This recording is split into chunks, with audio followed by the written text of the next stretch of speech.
I can't describe it, but I felt like some part of Molly was still here.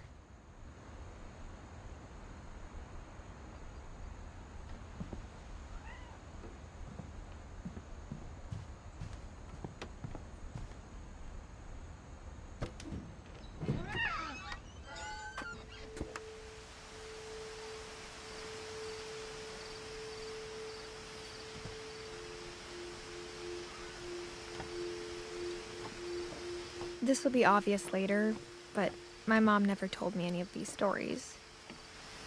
Edie would have, but Mom didn't like bringing up the past. Though, when we adopted a stray kitten, she was the one who named it Molly.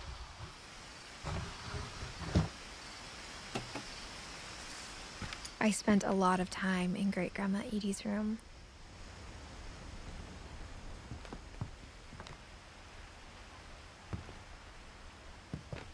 We got along, and it was a good place to hide from my mom. Louis died a week before we left, but Edie had already started to memorialize him.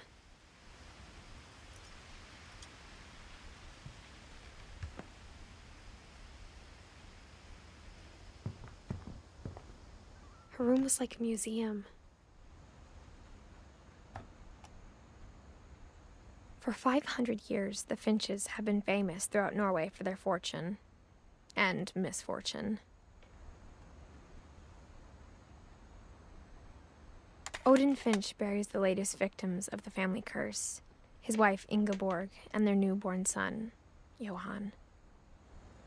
On January 7th, 1937, he set sail with his family and his house, hoping to leave the curse behind. But 40-foot waves off the coast of Washington send the house and Odin to the bottom of the sea. Odin's daughter Edie, with husband Sven and baby Molly, step ashore on their new home, Orcas Island. Odin Finch is the first to be buried in the new family cemetery. His daughter Edie is already dreaming of a new Finch house.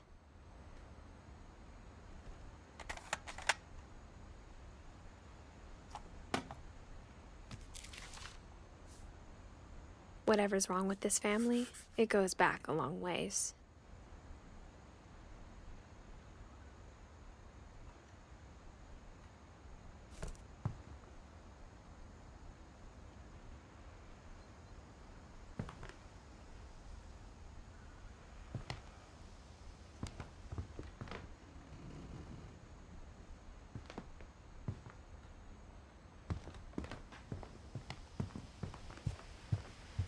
When Edie told people Sven was killed by a dragon, she could also have said he was building a dragon-shaped slide that collapsed.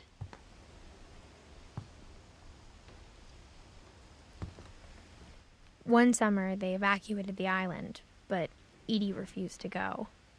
For a few weeks, she was a celebrity.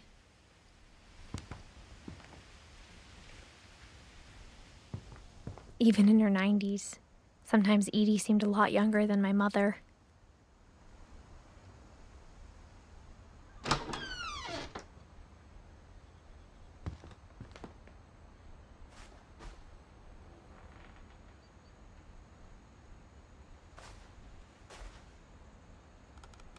The only trace Grandpa Sam's first wife Kay left on the house was the pink bathroom.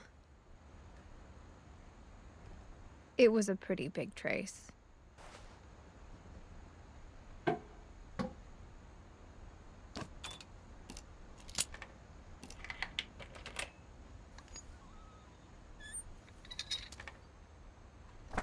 There's a secret in this bathroom. It's in the last place you would look. It isn't in the cupboard.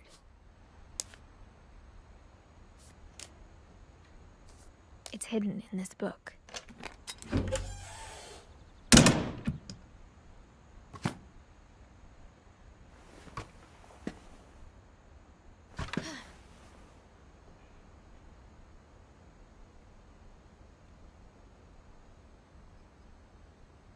Sven gave Sam an old camera he'd refurbished. He never put it down.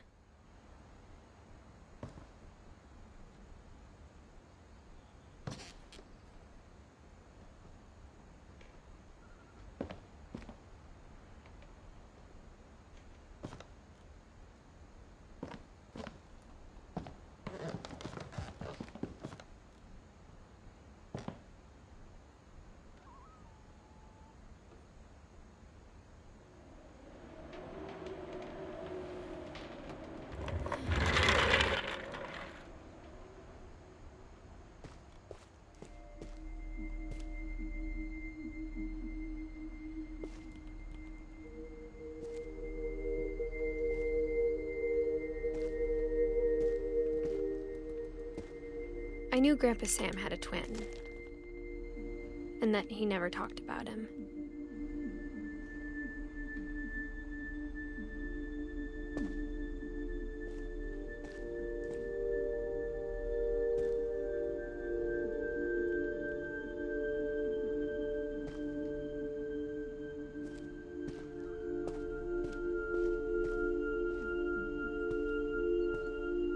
I guess my grandpa didn't like history any more than my mom did.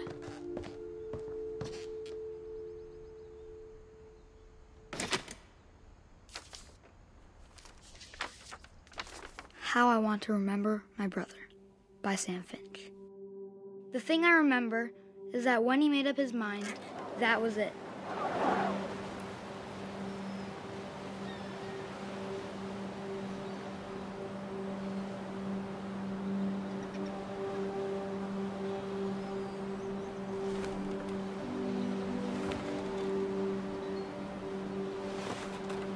My brother said he'd die before he ate another mushroom, and he did. At Barbara's funeral, we swore we'd never be afraid again, and he wasn't. I think Calvin always wanted to fly. Sam! Calvin! Dinner's ready! Coming! But that day, he finally made up his mind to do it. I told him going around was impossible. Maybe if I hadn't said that.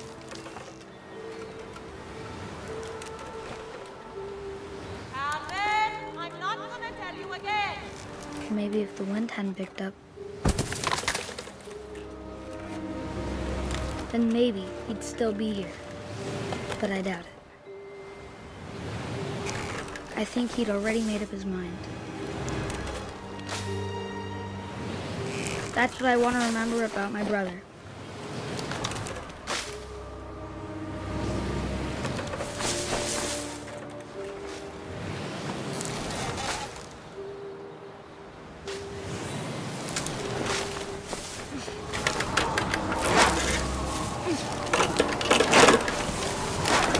The day he made up his mind to fly. And he did.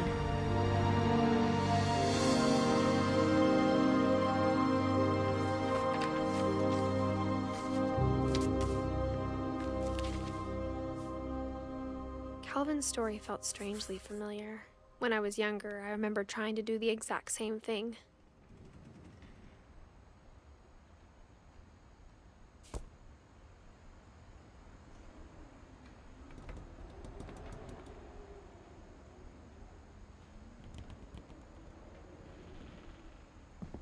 After the funeral, Edie roped off Calvin's half of the room.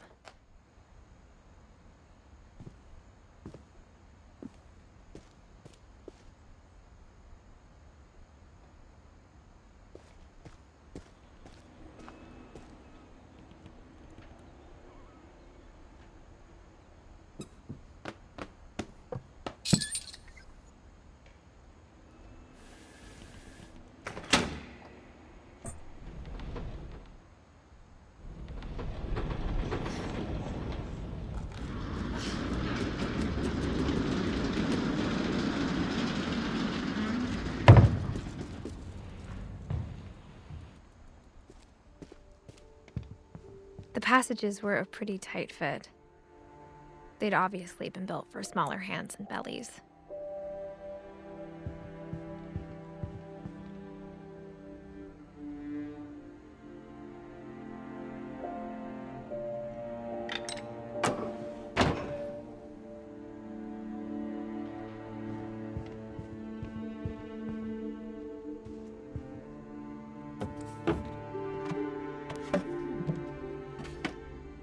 Growing up, I always thought of Barbara as a child star.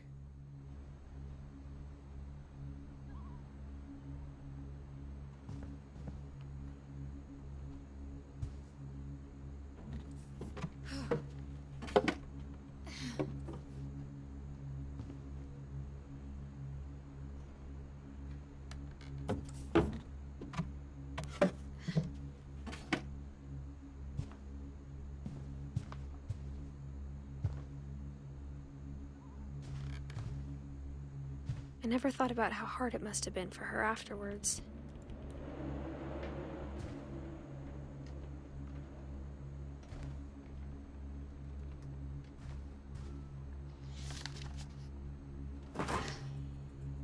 Of all the stories people wrote about Barbara's death, I'm surprised Edie saved this one.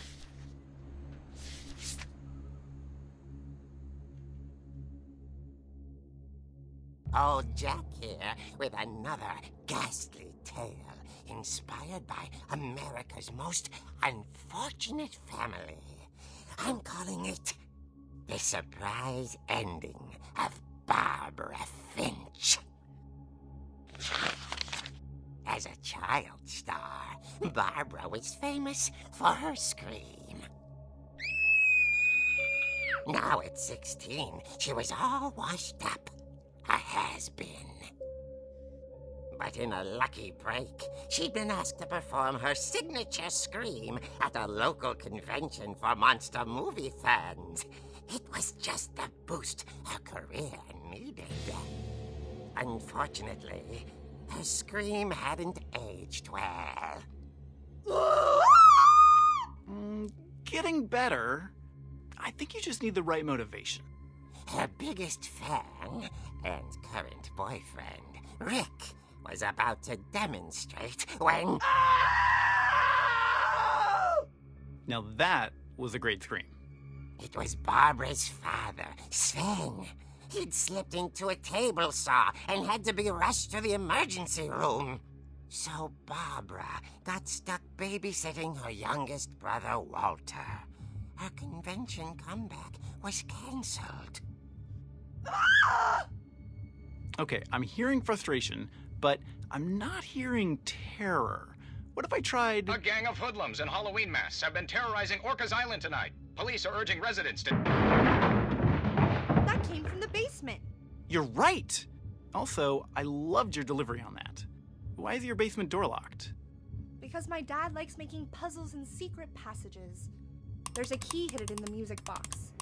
The secret is to keep winding and winding until finally the key pops out. Thanks, babe. I'll be back in a sec. 20 minutes later, Rick hadn't returned. So Barbara went to look for him, right on cue. She reached for the music box.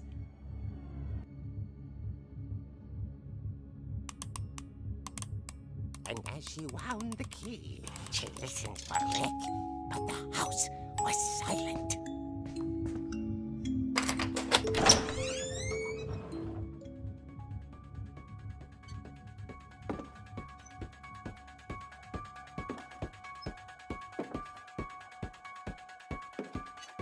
She found Rick's crutch and imagined the worst.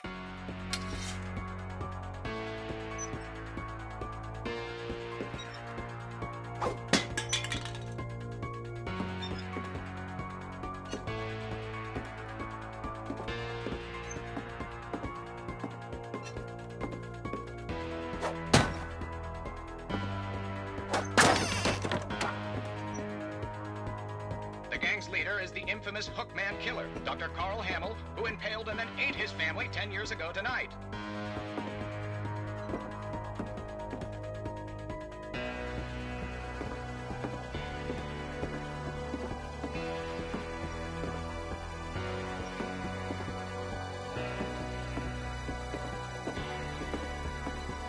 The old fridge rattled and grew still.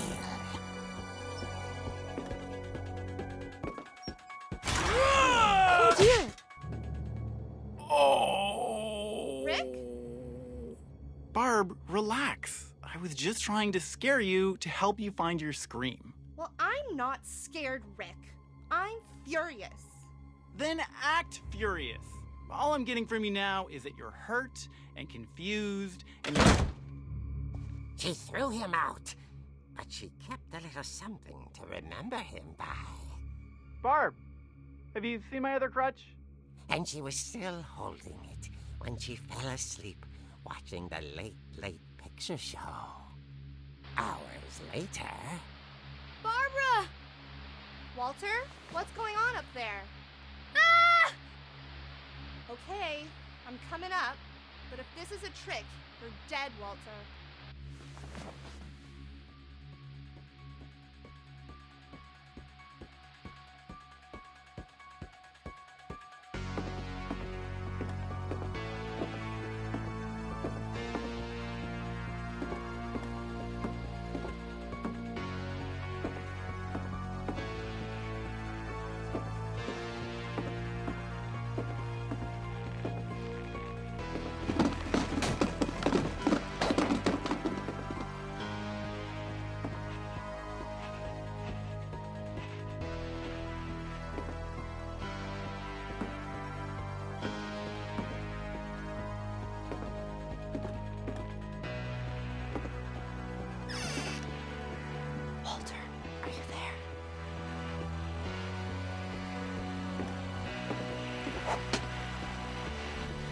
Walter had vanished, but his bedside radio was still on. Orcas Island police describe the man as 6 feet tall, with a steel hook for a hand. Residents are urged to lock all doors and windows and notify the police of any suspicious activity. Barbara turned, saw the hook man, and was speechless. He was quite smashing.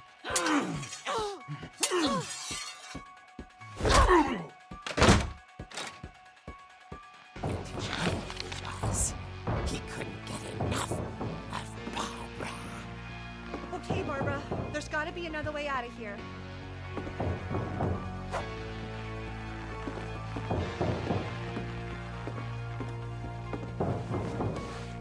That night, she played her part beautifully.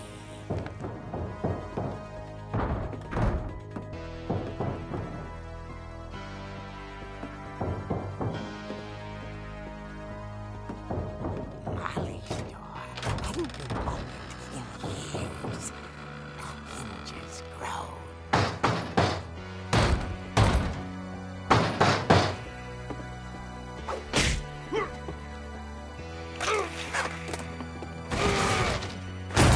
He wasn't moving, but she sensed the story might not be over yet.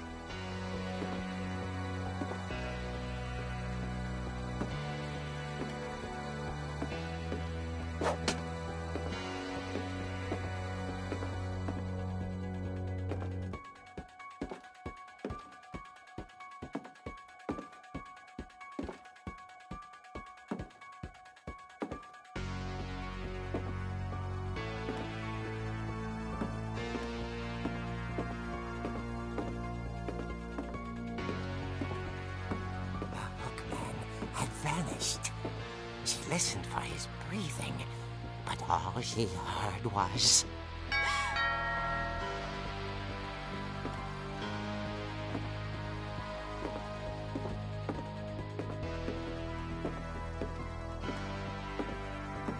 Someone at the door was dying to speak to young Barbara. At the door, she heard whispering. Was coming from inside the house.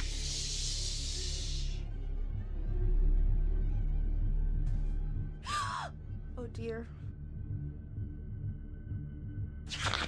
Surprise! Bravo, Barbara! You were wonderful! The monsters had come to surprise her.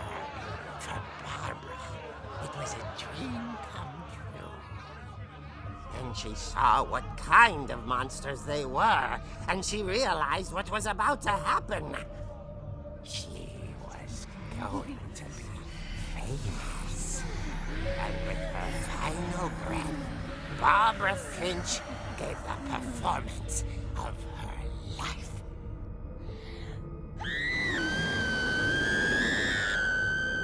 I wasn't there myself, but I hear Barbara was magnificent. Poor girl. She had a taste for stardom. But unfortunately, so did her fans. Of course, the police blamed it all on poor Rick. who disappeared the same night. And little Walter, hiding under his bed the whole time. He took it all pretty hard, but that's another story. As for Barbara, tucked inside the music box is all they ever found of her. Her ear. Now that's what I call a real eerie tale.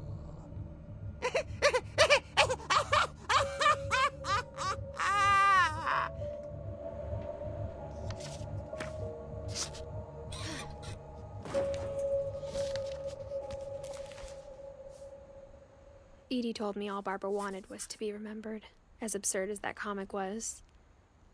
Maybe what Edie saw was a happy ending.